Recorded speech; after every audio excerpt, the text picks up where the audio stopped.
Hello everyone, you're welcome back to my channel. So today we're going to be learning how to contour our underbought to achieve a perfect skirt, to achieve a well-fitted skirt.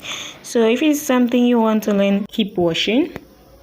If you are new here, you're highly welcome. This is GB Fashion World. Kindly subscribe and join the family. If you have done that already, thank you for subscribing. And to all my subscribers, thank you guys for subscribing. Kindly give this video a like and share. Let's get started. For us to get started, I'm going to show you the different measurements you are going to be needing for this class. The first measurement is the waist circumference. The second measurement is our hip circumference. The third measurement is from the waist to the hip, which is referred as the hip depth line. So the third is the waist to the underbought. Because we are going to be contouring the underbought, we also need to take the measurement from the waist to our underbought, and this is how you take your measurement from your waist to the underbought. You also need the length of your skirt, the new length of your skirt. So for us to get started, you are going to start by ruling a 1-inch line at the top of our pattern paper, which is going to serve as the waist line or the starting point line. From there, I'm going to mark from my waist to the hip line. I am also going to mark from my waist to the underbought and also waist to the knee length. Let me repeat it again. Waist to the hip line, waist to the underbought, and waist to the knee line. I have showed you how to take that measurement, and there you're going to rule a line like this as you see me doing. So this is actually very simple. So the next thing we are going to do is to come to this point and we'll write our waistline, and here is going to serve as the hip line where we'll put our hip circumference. Here is the underbought line, and here is the knee length line or the length. So from my waistline, I'm going to mark 1/4 of my waist circumference plus 1 inch for my dart, and on my hip line, I'm going to mark 1/4 of my hip circumference. Did you see? So I'm just going to connect this point. So for the underboughts now, to get our underbought perfectly, you can subtract 1 inch, 1.25 or 1.5 or 2 inches from your hip to get your underbought. If you're a slim person, you can use between 1 to 1.25. If you're on the average, you can use 1.25. If you're a big person on a plus size, you can use 2 inches. But if you are very curvy, I'm very curvy, and your hip is above 50, you can use 2.5. So I hope you are clear with what I said. So from my hip line, whatever thing I have from the hip line, because I'm a slim person, I'm going to remove 1 inch from it, and that is what I'm going to mark on my underbought. If you're an average person, you use 1.5. So for the knee length, for us to get what will be on our knee length, if your hip is below 36, I will advise you use 1.5. If your hip is above 36 to 44, you can use 2 inches. But if your hip is above 45 inches, you can use 2.5. That is for your knee length, for your knee circumference now. So I'm just telling you what that worked for me, but you can as well go ahead and use whatever thing you want to use. So we're going to curve now from the waistline to the hip. Don't use the very curvy part, and from the underbought, this is where I am placing my curve to the other way around, and I'm curving to this part. So depending on how curvy you are, you can subtract 1 inch, 1.5 or 2 inches from your hip line to get your underbought. If you're a slim person, like I said earlier, use 1 inch. If you're on the average, your butt is on the average, use 1.5. But if your butt is on the plus size, use 2 inches. So we are going to go ahead to connect our dart. Your nipple to nipple measurement, you divide into 2. Whatever thing you have, you mark, and then you're going to be taking 1/2 inch on both sides, depending on what you added for your dart. On your hip line, you are going to come up by 2.5 and then connect your dart. So on your side seam, you are going to raise it up by 1/2 inch because our side seam is a bit higher. So you're going to connect it like this to the waistline. So please take note of that. So this is the center front and this is the side seam for the front. This is the front part. I will go ahead and cut this part out.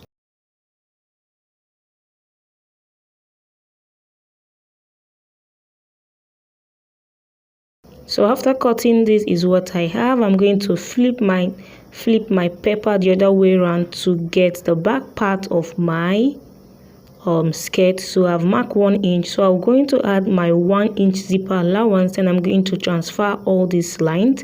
So this is what I have, my zipper allowance. So on this side now, so I just added everything I have on the front at this back. So I'm going to be removing the zipper bulging effect from the waistline to the butt region. If you check it, if you look at it, you will see that it's a bit slanty there. So if you keep your side, if you keep it straight at that point, you are going to have, gaping. For that, I came inward on the waistline by 1 inch and I'm connecting it to the hip line. So this is very simple. This is going to make your zipper to lay down flat, and we are also following the structure of the human body. On the butt now, I'm going to be coming inward on the butt. If you also look at your butt, you will see that from the under the butt to the knee line is a bit inside, so you can use between 0.7 to 1 inch. So on my under butt I use 0.7, but on the knee line I use 1 inch. So if you're a bigger person, you will use 1 inch on your under butt, and on your knee line you can use 1.5 or 1.25. and then with my curve, I'm going to connect from the under butt to the hip using the way I placed my curve to connect that. So this is how our body, our shape is. If our shape is our body structure, this is how it is at the back part, and so following it like this will give you a perfect fitting. So from this point now, did you see where I placed my tape?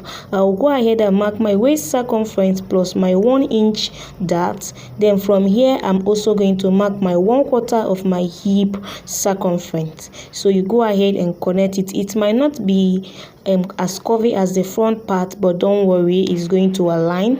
Sometimes you can even mark and you have a straight line there.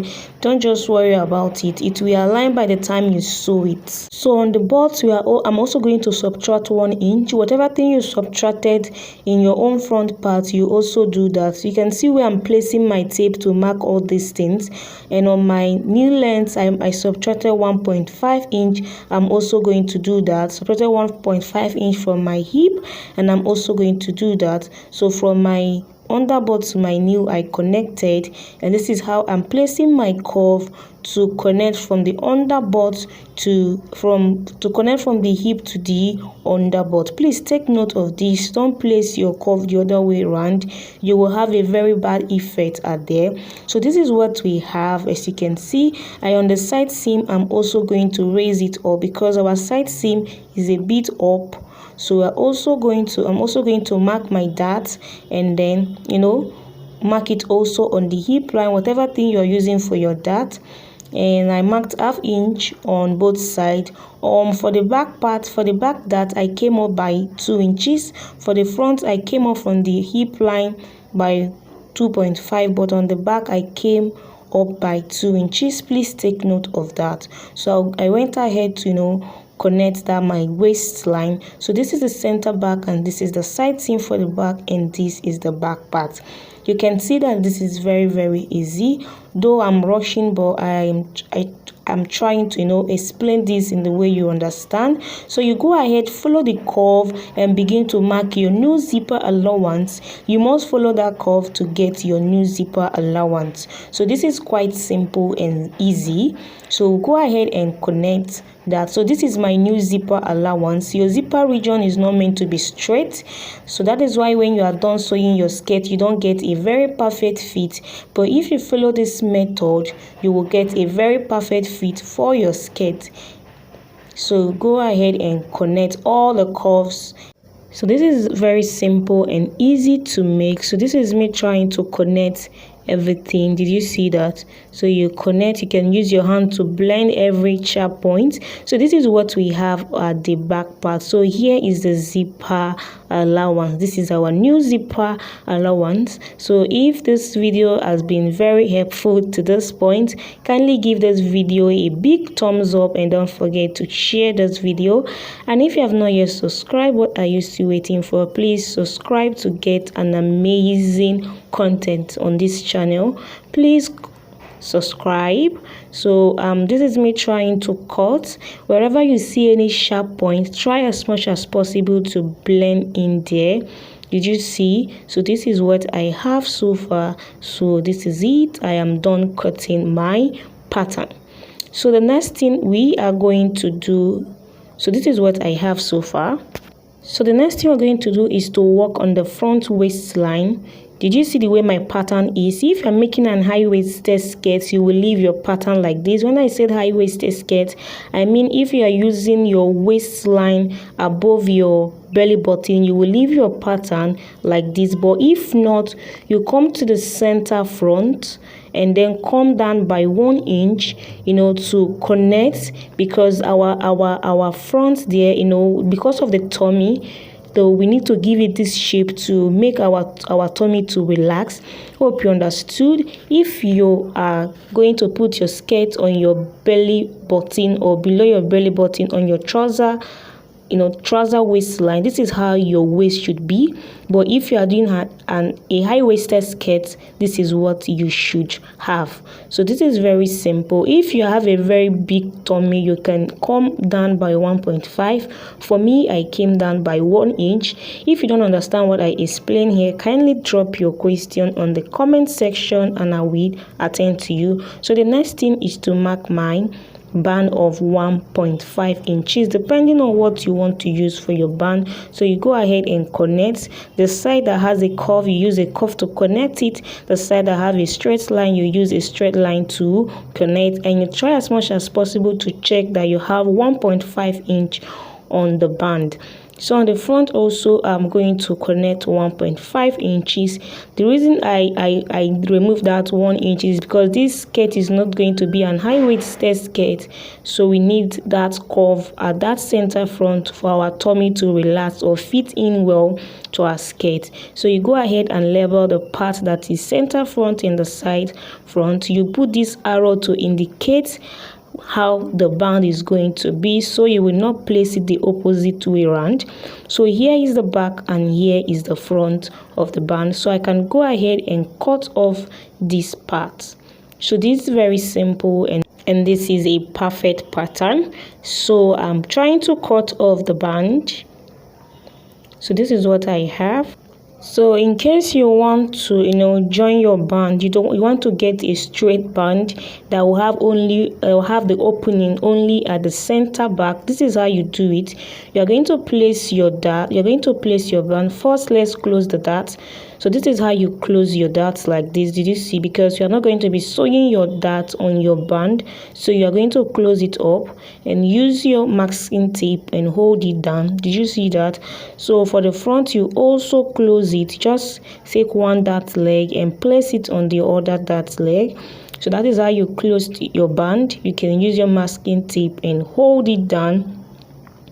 So I want to show you how you are going to place this. So you're going to place this band so that the side seam of the front will meet the side seam of the back. So you are closing the side seam of the front and the back so that your band would just be one. That will have one opening at the center back. So this is what I have. I just showed you what to do. So now I'm going to show you now how to add your seam allowance. So you're going to add seam allowance only on the down part of this band and the upper part. The center front side will be cut on fold. Did you see that? So this is the center back. You already have the zipper allowance. Here is the center front. It's going to be on fold, and you add your half-inch seam allowance on the upper part and the down part, and the center back already have the zipper allowance. So you're not adding any zipper allowance. So that by the time you open it up, you'll have one band. So here is the center front that will be on fold. If you open it up, it's going to have one long band. So for the back, on the waist you add ½ inch. On the side seam here you add your seam allowance. On the hem part you have your hemming allowance depending on what you want. This is the center front. Is going to have, is going to be on fold. So this is indicating that it's going to be on fold. Here also is going to be on fold on your band. So this is going to be cut 2 pieces. The back is going to be cut 2 pieces. The zipper allowance, we've already added it. So here is going to be on fold. You add ½ inch here and your side seam allowance depending on what you want to use, and your hemming allowance. So this is what we have for this class, your skirt that has a butt contour. Try it out and let me see the outcome. Please, if you have not yet subscribed, kindly do so, and don't forget to give this video a big thumbs up. Thank you guys. See you in the next video. Bye.